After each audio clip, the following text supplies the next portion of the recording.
Entering the Millennium Falcon may finally be a reality. The Division Beta sets a new record in players. And Samsung sets out on another galaxy voyage. You're watching RAMtv.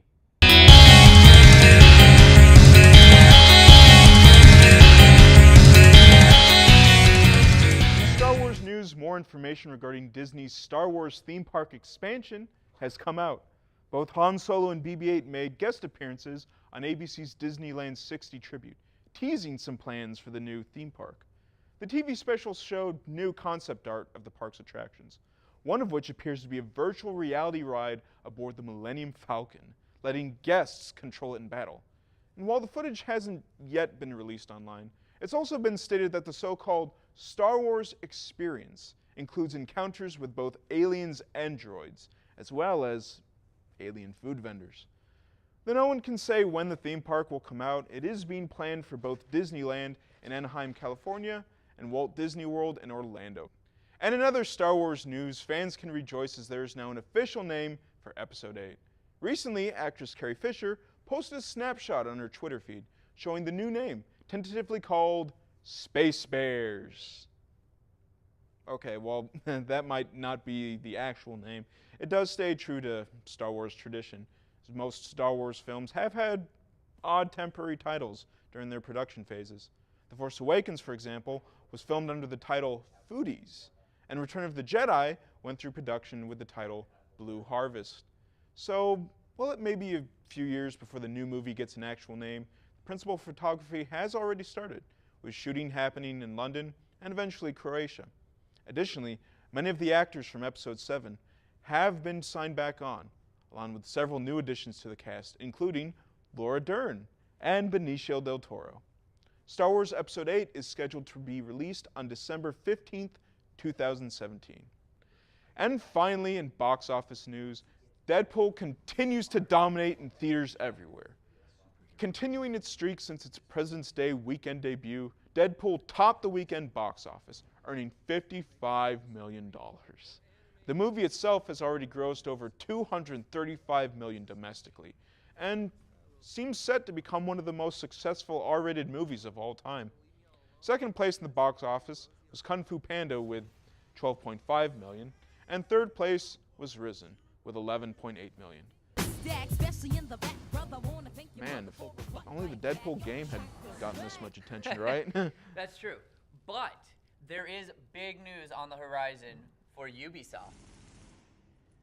Ubisoft has announced that the Division Beta was played by more than 6.4 million people across all platforms. Ubisoft announced that the beta logged was an average of 5 hours in-game, with at least 2 hours spent in the Dark Zone. They also said that almost 50% of players in the Dark Zone went rogue, meaning they killed friendly players, and extracted more than 63 million items. The Division is set for a full release on March 8th.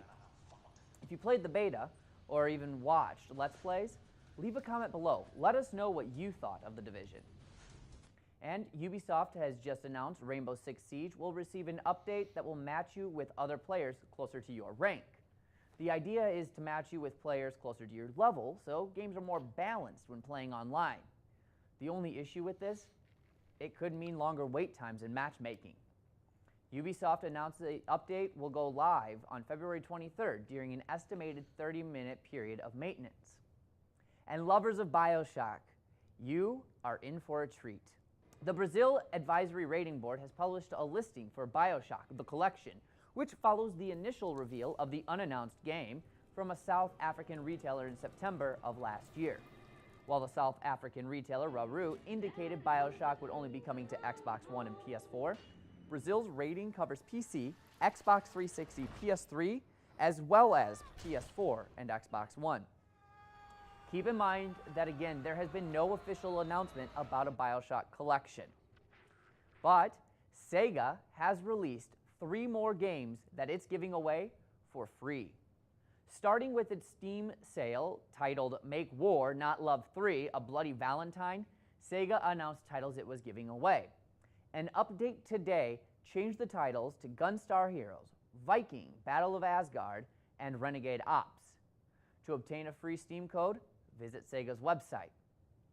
And the final 16 teams are set in the Halo World Championship, and the pool has hit a record $2.5 million. The prize pot, which was initially set at $1 million, the increase of this comes from the sales of REQ packs in Halo 5. This boost ensures the top team goes home with $1 million. That is the largest individual prize in console esports history. This is a huge step forward in video games.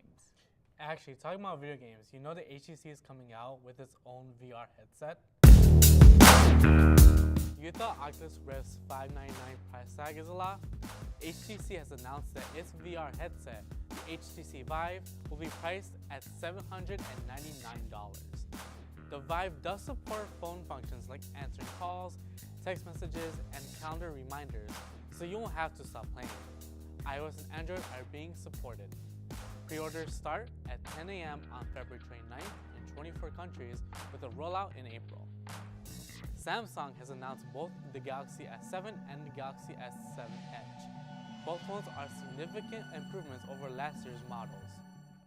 Both phones have IP68 water and dust resistance, 32 gigabytes of internal storage, and a Snapdragon 820 processor.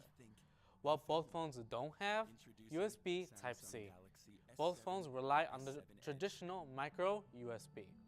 If you want any of these phones, pre-orders start on February 23rd and will be released on March 11th. LG announced the G5 during Mobile World Congress this weekend. The phone sports a Snapdragon 820 processor with 4 gigabytes of RAM. It also sports 2 cameras on the back, a 16 megapixel sensor and a 135 angle 8 megapixel sensor. The biggest thing about the phone is what LG is calling Friends, which are accessories that enhance certain features on the phone. These include the LG Cam Plus, which offers the phone an external battery while giving the phone a physical shutter button. The LG Hi-Fi Plus is an external DAC and amplifier combo unit. There's the LG 360 Cam and LG 360 VR headset, which will support YouTube 360 video. And then there's the LG Rolling Bot, which is a ball you can control from your phone, which can be used as a home monitoring system. The LG G5 and its friends come out in April. And HP has announced their first Windows phone in years.